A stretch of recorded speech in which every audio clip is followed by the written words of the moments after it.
Have you ever met a man who's a very few words, but is calculated and intentional about his impact? Today, on the Behind the Bell podcast, we have Coach Jeremy Krieger.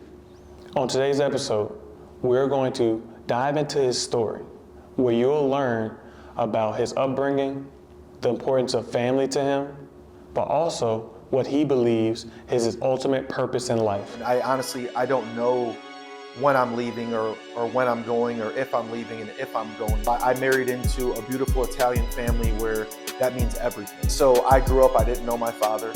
Then mom passes away from stage 4 ovarian cancer at 41 years old. So she's super young, I'm young, but I'm here in this building to impact more than kids. Without further ado, let's get into the episode.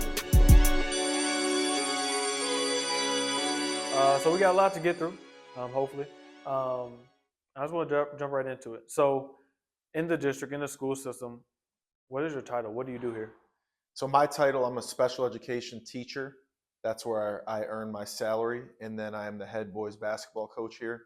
But as I often tell people, my title isn't my purpose. So while that's the title of what I do here at the school and my role, my purpose serves so far beyond just what I'm named on the salary scale or what the taxpayer dollars are being contributed to.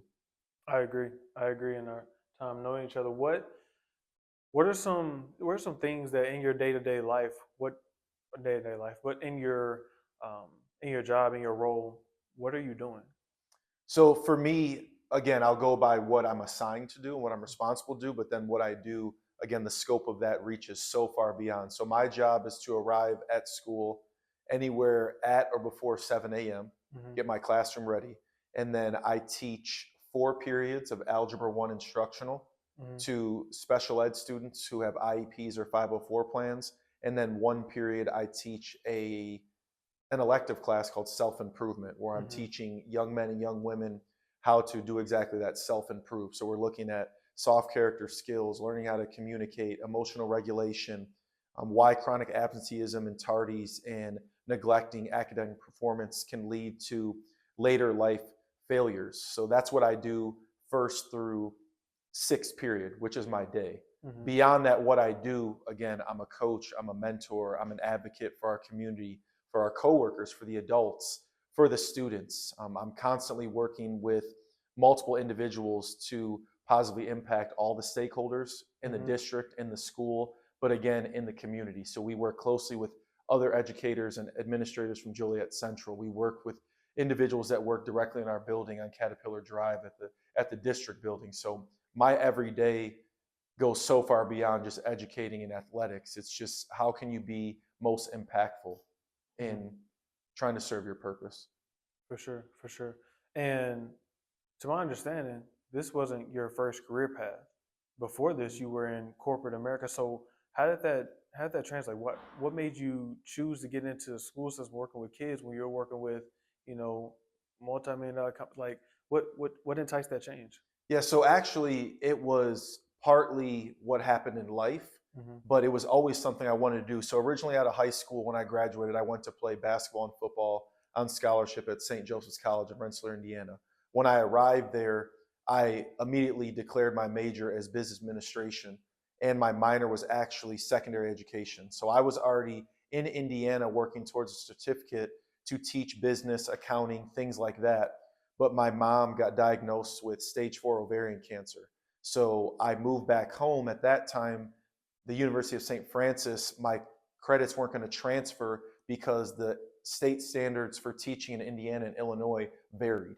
So to expedite earning my degree at St. Francis, I dropped the education part and I ended up minoring in economics and marketing. So because my life path changed where I needed to take care of my younger brother due to my mom becoming sick and then eventually passing away, finishing my education degree wasn't an opportunity. So I went to work at a company called Check Free Solutions, which was later acquired by Fiserv, which is a larger company that actually owns the naming rights to where like Giannis plays in Milwaukee. And then shortly after working that career, I realized that like that career wasn't fulfilling. Working at a desk at a cube every day where I was the youngest worker there by 10 years. I was only one of, I think, 3 individuals of color. So Mhm. I was working in an environment that was very different than what I was used to. And I just, while the financial gain that I was able to experience at a young age in life, it wasn't, again, fulfilling. Mhm. So then I thought, why not try to get back into education now that my brother's somewhat older? My mom has now passed. And I went to get my master's at St. Francis, which I ran, ironically, took my undergrad credits to give me credit to go in their master's program. Yeah. So it was just, that's kind of how I found myself in education. So I know that was somewhat of a long-winded answer, but the plan was always to be a teacher and a coach, but it was originally to teach business Mhm. because I think it's a life skill that often young people miss. How Mhm. to balance money, how to make smart financial decisions, how to balance a checkbook, Mhm. things of that nature. So now I just teach math instead. And, it's actually kind of funny because we'll probably get into us a little bit later, but you somewhat of a similar path because I was working at Amazon, making some good money, working a lot of hours and stuff like that. But you kind of started that for me, like, come on, education, like you can do whatever you want to do in education. But I was kind of against it because there was always this fallacy put in my head about, because I think financially, like, you always want to be able to take care of your family. But my thing was always for the kids too. I love going back and mentoring and stuff like that, as you did me. And so it's very interesting how we have a similar path in that. But speaking about the kids, these kids can be challenging, Yes, very challenging. yes. And speaking on your purpose earlier, what what keeps you going? What is that purpose for you? It's just understanding that as people, whether we're teenagers, whether we're middle age, whether we're old, understanding that life is always a growth process. So if you can show more grace and empathy to younger people and understanding their maturation process, but then also thinking about what may have happened to them Hmm. versus what is wrong with them. For So if sure. you think about what happened to this individual, male, female, Hispanic, black, white, high income family, 2 parent household, single parent household, maybe claiming homeless or McKinney-Vento, like Hmm. when you think Yeah. about what makes someone who they are and how can they grow, that's what brings me back. I like to see small incremental changes from the beginning to the end, despite what the hardship may be in between their discipline, suspension, expulsion warning. That's honestly what brings me back. And that's what was so devoid in my previous career was relationships weren't there. They were transactional. It was Yeah. all how's the Yeah. stock market performing? What does my retirement look like? Where's my 401k at? What is Apple trading at Hmm. this certain time? Where in life what we do is transformational, and Exactly.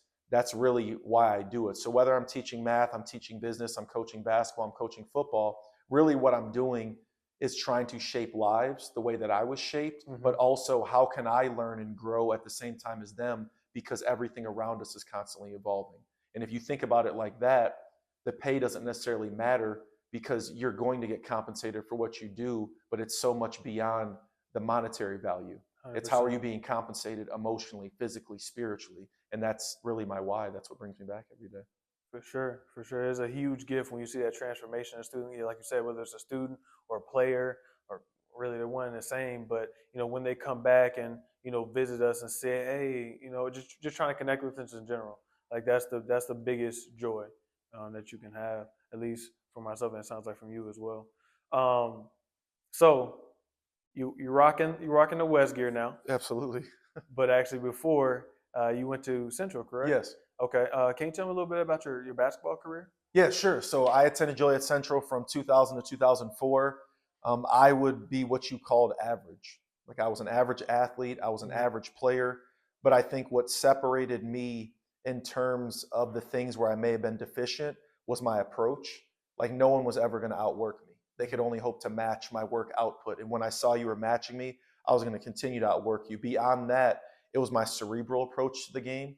So even now, I'm 5'10" and a half, 179 pounds. Like I'm not a gift athletically, Yeah, but yeah. I get by with what I'm capable of. But my IQ and the way I approach trying to win, trying to succeed, trying to prepare to win and succeed was at what I would call an elevated level even back when I was a teenager. And you Hmm. now know playing against me or playing with me when we play in men's leagues, when we have pickup or we're playing against our players, I'm approaching 40, getting closer to 40 than I am to 30, but I'm still able to match up with those young, talented men that we have. Yeah. So that was my high school career. I was, fortunate to play with Jeremy Fears Sr., and I could Mhm. look at somebody who was 6'4", ran a 4.4 40, had a Mhm. 43-inch vertical.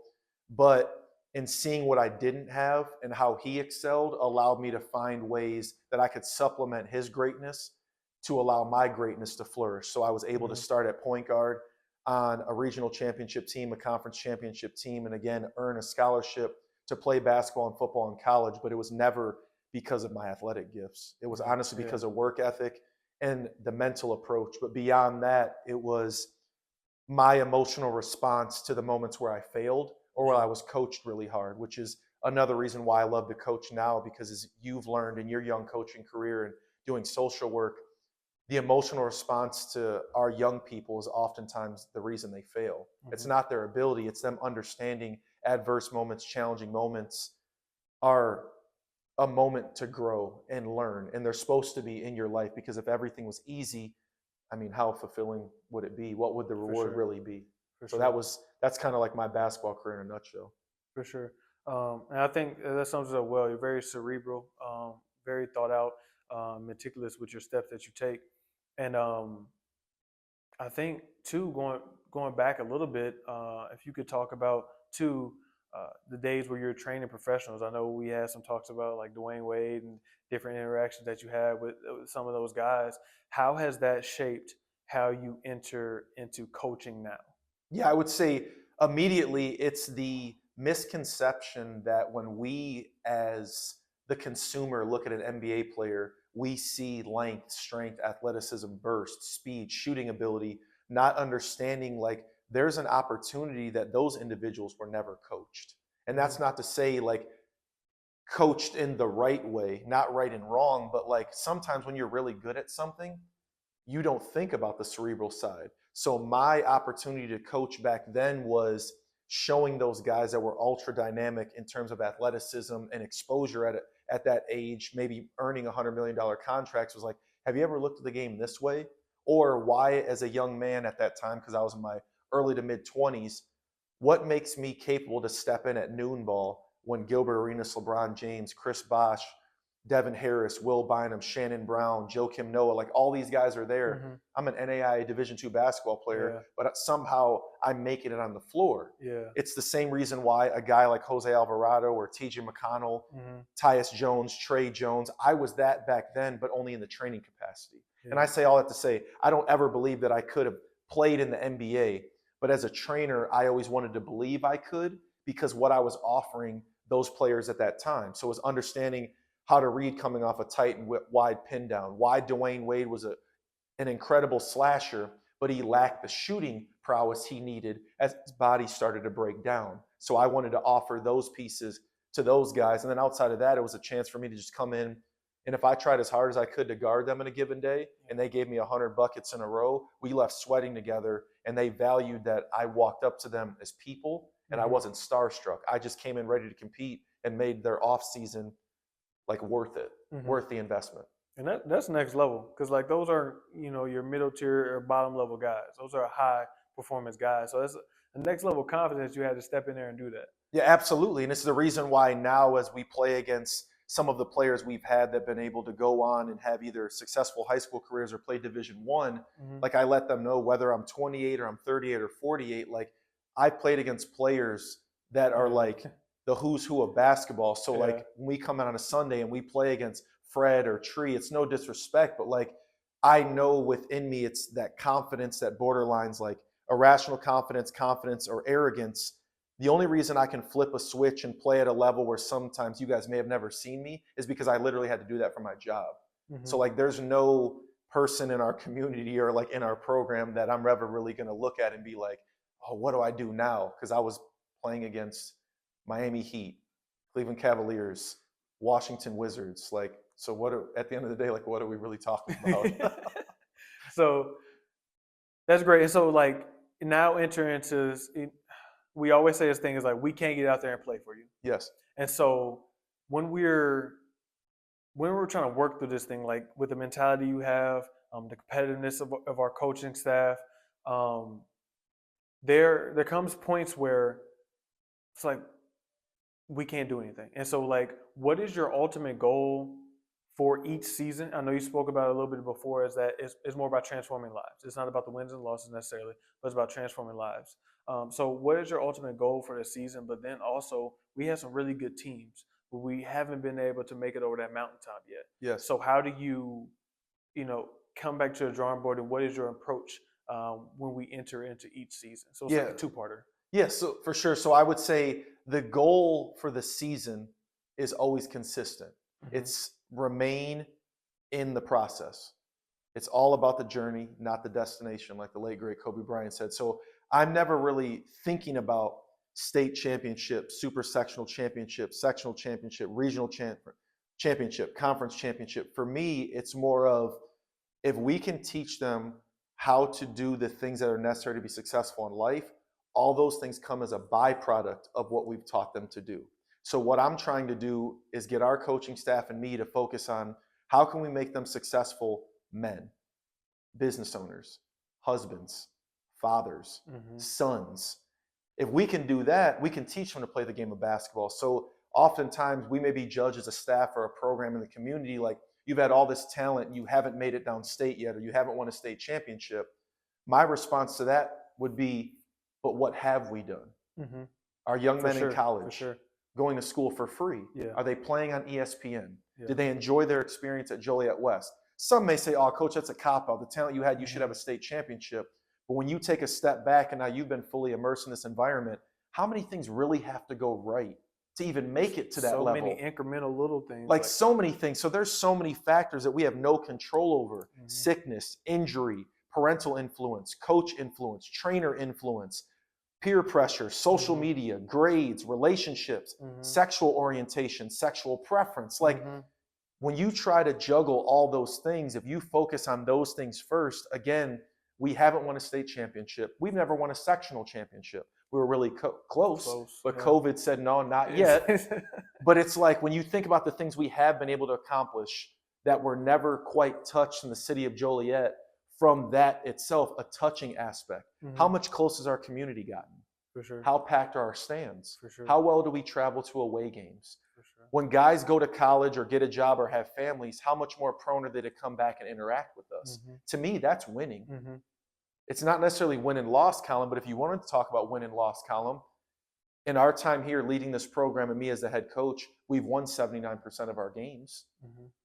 We've only had a double-digit loss season one time, and that was a year after COVID. We've won 25-plus games 4 out of the 5 years. We've never lost a conference championship. We're 5-0. Yeah. Like, so you know what I'm saying? Like, there's so many things you can parcel or pick and choose what defines success. But to me, it's right now I can hear the echoes of the ball bouncing in our gym. Why? Because guys have learned how to work. That's why we say everything you want is on the other side of. Hard.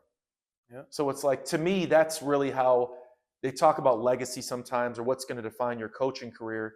It's going to be relationships. Would I love to win a state championship? Would I love to play in one and even lose it?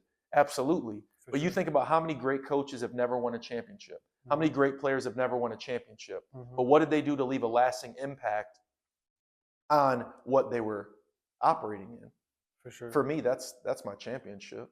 For sure. And there's so many different great things that you instill. Like you said, like I was saying earlier, there's so many different life, principles that we teach. Like if you could teach somebody to be a husband, father, like you said, a game of basketball is very, very minute in comparison to all of that. And so in saying that, like your greatness is definitely received.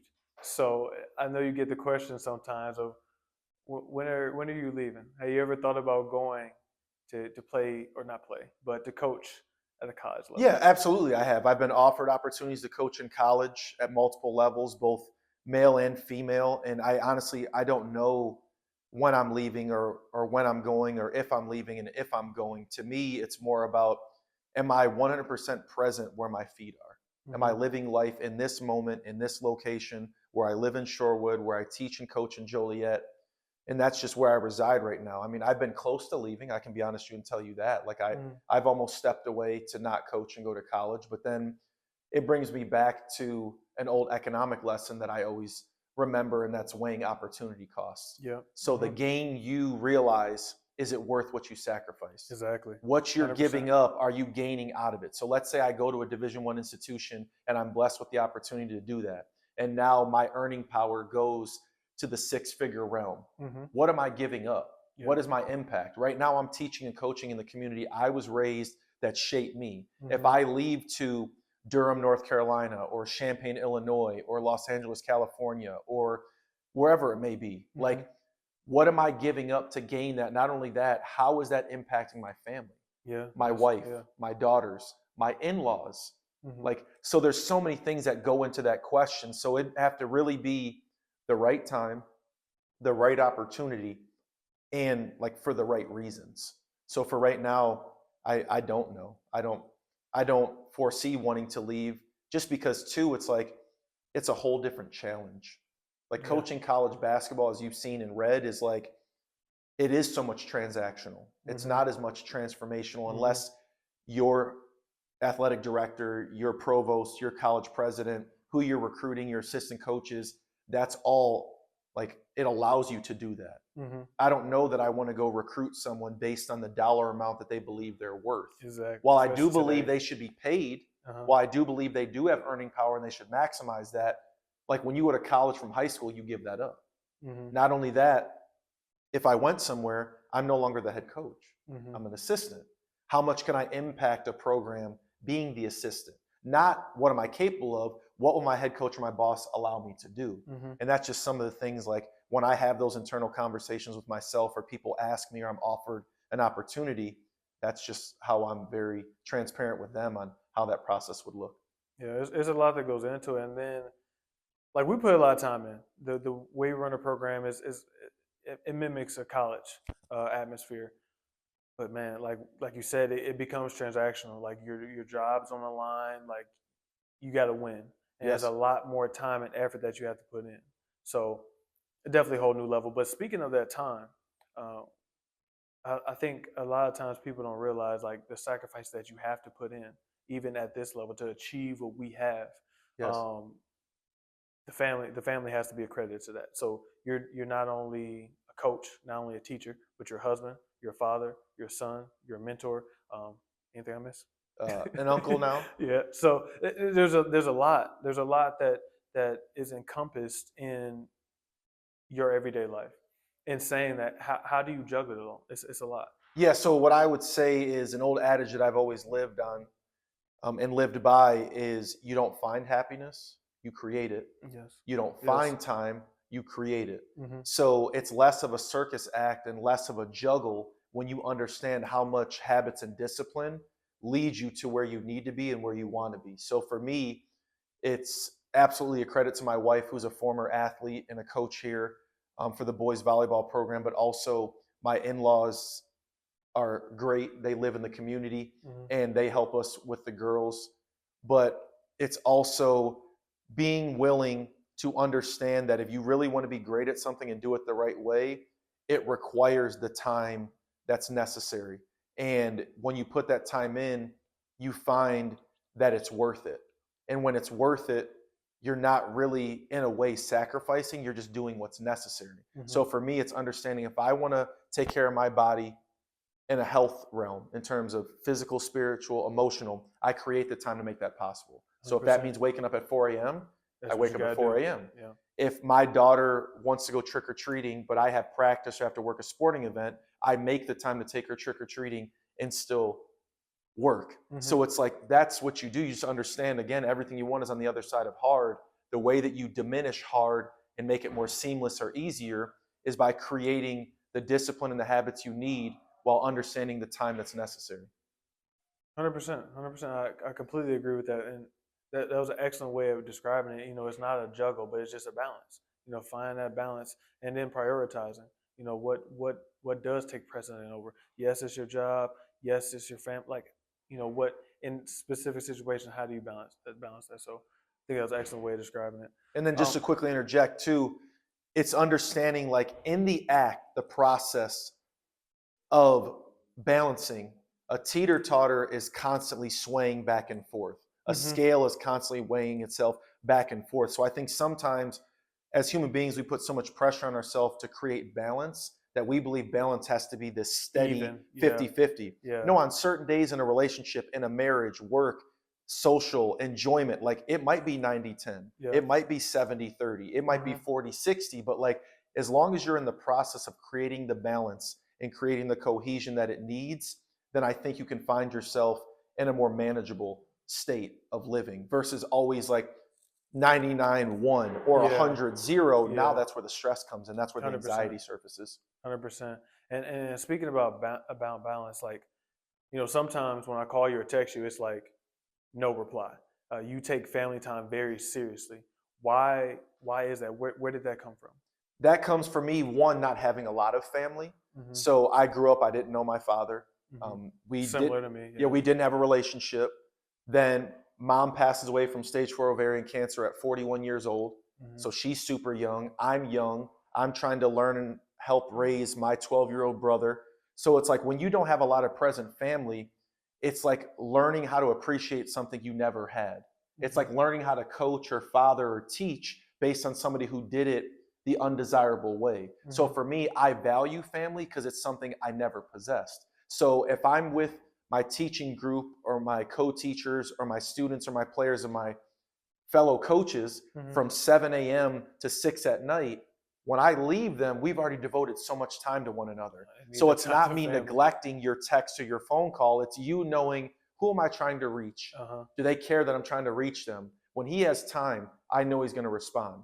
Because again, I have to be present where my feet are. Exactly. I have to be present where my mind, body, and spirit are. So if I've been away from my family, my wife and daughters, my in-laws, my nieces for this long, it'd almost be disrespectful for me to have my phone out. Yeah. Because I want to give them what I never got from my family. So that's, for me, that's why family is everything, because without them, I wouldn't be me. But also, I know what it's like not to have them. So like when I'm at Christmas or Thanksgiving, like that's where I'm at.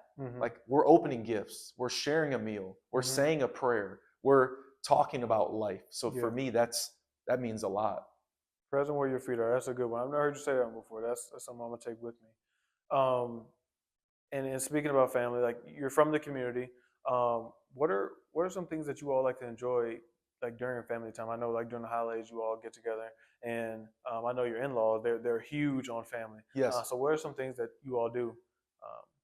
So for us, it's again learning from my in-laws. So I married into a beautiful Italian family where that means everything. So like we celebrate every birthday. You get a FaceTime call and you sing happy birthday to everybody.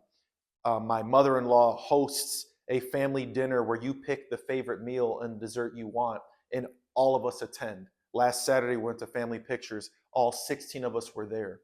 So it's like doing all the little things that matter while understanding they're not little. So for us, an enjoyable activity doesn't necessarily have to be vacation. But 2 years ago, all 16 of us went to Disney. But even if you maybe can't afford that, or that may seem too extravagant, going for a walk. We go to the forest preserve and we walk and enjoy nature. We go to a water park. We go to an apple orchard. So for us, it's trying to enjoy all of those moments of time, because time is the most finite resource that is going to end and you never get back. So it's just spending time together is just exactly that. It can be anything: playing Uno, playing dominoes, playing Yahtzee, playing Monopoly. And it gets competitive. But it's like, in those moments, are you present where your feet are? Is your mind in the game? Are your spirits in the game? Or are your feet there and your body's there, but you're thinking about everything in front of you, behind you, and on the side of you? And you can sense that when you're around people.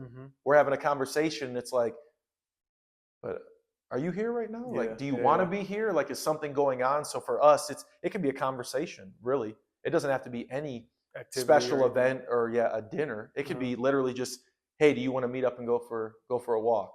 Hey, I'm going to FaceTime you at 4:30. Let's catch up on how your week was. To me, that's time spent. That's huge. That's huge, because I think sometimes it's kind of it's lost, especially now today. Like social media is getting so much bigger. You know, phone use in general. You know, instead of call, but even in person. So you know, like sometimes you text, but call is taken to another. But in person, that in person connection was just so huge. So the fact that you all are able to get together like that is very next level. Being from the community, what are some of the the hidden gems, if you will? What are some things that you really enjoy within the community, whether it's a shopping center, um, food? Like, what are some of the things that you and your family just truly enjoy to go have? Honestly, like going grocery shopping. Like we love going to Mariano's because in the produce section, there's an older black gentleman there named Eugene, Mm-hmm. and he does such an incredible job creating a relationship with the people that shop there. And my daughters love going to grab their apples Mm-hmm. or their avocados because they get to meet Eugene. So it's like any place that I'm at, whether it's a family-owned business or a commercial-owned business, where the interaction with the person is so genuine that it means something. So we frequent different restaurants, like we eat at Jameson's, we eat at Hamburgeria, we do all of those things, but I would say any location where the interaction and the consumer experience and the ownership experience is something that's shared for how meaningful it is, that's where we like to be. So it could be BP, like going to the gas station, but Mm-hmm. just off the top of my head, it'd probably be CVS, Walgreens, Hamburgeria, Jameson's, Mariano's, and Buffalo Wild Wings on 59. We have a really good experience there going there with the girls because, Okay. again, you see students, you see former classmates, you see people that attend the sporting events, and you're not there anymore to just earn a wage or get a tip or serve me food or me enjoy my eating experience. It's like we really value this 35 to 48 minutes of like what this dining experience is going to be.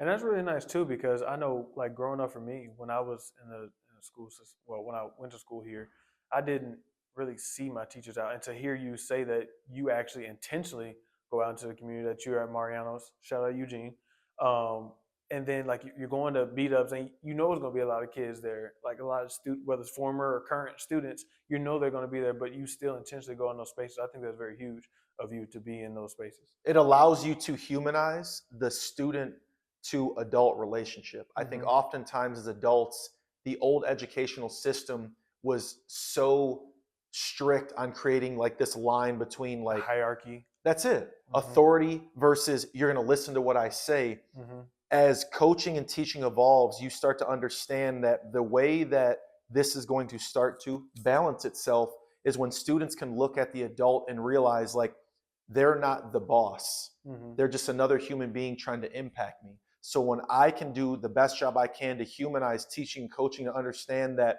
we're on the same level as people, I just may have a little bit more wisdom than you, a little bit more experience than you, a little bit more knowledge than you. Can we learn to earn trust of one another to bestow that upon you while you teaching me your side of the balancing act? Mm-hmm. This is how I learn. This is how I respond to emotion. This is why I'm so overexposed to social media. This is how my traumas are going to inform you. So yeah, I don't want to avoid seeing a student or a player in the community because I don't need to keep it a secret that like I'm more than just a teacher. Yeah, But it's funny you say that because a student will see me intentionally not say hi or be nervous to look down, but then when they get in my classroom second period, I saw you at the store. I saw you too. Why didn't you say hi? Yeah. I didn't know I was allowed to talk to you outside of school. We're Mhm. human beings. Yeah, break down that wall. That's it. Yeah. That's it. Yeah. So now I want to move on to what's called top three. Okay. And so it's going to be kind of like a fire round. It's going to be relatively quick. All right. It's like take like a minute or so to answer, but just quick responses. Just first thing off the top that you think about. Sure. What is your biggest fear? I don't have one. Okay. Not, Okay. no. Fear to me is the first step to failing. And I want to fail. I want to learn. So I'm not scared of death. I'm not scared of heights. I'm not scared of spiders. No fears. Okay. Okay. If money wasn't a factor, what do you think you'll be doing as a career, or just in your life in general? If money wasn't a factor, meaning like what I earn or the ability to create living for me and my family. Like if Create a living, so that way, Oh, like you okay. don't have expenses to pay for anything like yeah, that. Yeah. what would I be doing? Mhm. Honestly, I would probably just be coaching. While I love to teach, if I could invest all my time into coaching, coaching is teaching. But if I didn't have to write IEPs, lesson plan, teach math, teach self-improvement, and evaluate, grade check, game plan, scout, Yeah. if I could just coach, I would probably just be coaching because all the things I do in the classroom as a teacher, I could now just fully devote that to the athlete themselves. For sure. For sure. And then last question: what What is one thing that you think that students and staff alike will be surprised to know about you? Probably that some of them probably know this, but I'm here in this building to impact more than kids. I'm Mhm. here to impact adults and kids alike, regardless of background. And while doing that, I want that to be a reciprocal, full 360 exchange where I want them to understand that them allowing me to be unapologetically me allows me to get better at the same time. And if they understood really the adage of iron sharpening iron, Mhm. I'm here to be a mentor and a leader for everybody from 14 to whoever our oldest staff member is. Yeah. But at the same time, like make me better. Yeah. Yeah. And that's probably they probably be surprised to know that because I think a lot of people think I'm only here for the kids, but I'm Mhm. here to help adults get better too and work through challenging moments they have and tough days they may have walking into the school. For sure. It's a top down thing. It's a full circle thing. Yes. And speaking of that, this was an impactful interview. Yes. One thing I want to leave you with that I'm not sure if you knew. So we first met back in, it was like 2017, 2018. Hmm. And it was through your training. So I used to come and train with you and work out. I used to always notice your tattoos. And we had a talk about it. It's kind of one of the more powerful analogies I've heard in my life. And it was very simple, very simple. It just, you have a choice in life. Yes. You have a choice. You can either be Eeyore or you can be a Tigger. And I think sometimes because you have a little Tigger in your what's it called, Yeah, in the your windshield, car, the dash in of my your car. yeah, Yeah. dash. You have a A little Tigger, bobblehead. and Yeah. so I don't think people really know like what that is. And maybe some of the kids now they don't even know who Tigger is or Yeah. Eeyore. But can you explain a little bit about that as we wrap up? Like, how do you embody that, and what does that truly mean to you? Absolutely. So yeah, I can't take full credit for it. It was a well-renowned professor, Randy Pausch, at Mhm. Carnegie Mellon, and did some work for Disney. He was diagnosed with pancreatic cancer at a very young age, and he had just had his first child. His diagnosis came while his wife was pregnant with their next child, and he knew that his wife, his kid, and future kid was never going to really be able to know who he is because he was going to be gone, because it's the most impactful, deadliest cancer that males can be diagnosed with. So he gave what was called the last lecture, and it went viral on YouTube, but it's actually a book that I recommend Mm. people to read. It's an easy read, or you can do an audiobook if you don't prefer to read the 240 pages. But his analogy was life can hit you so hard in so many moments.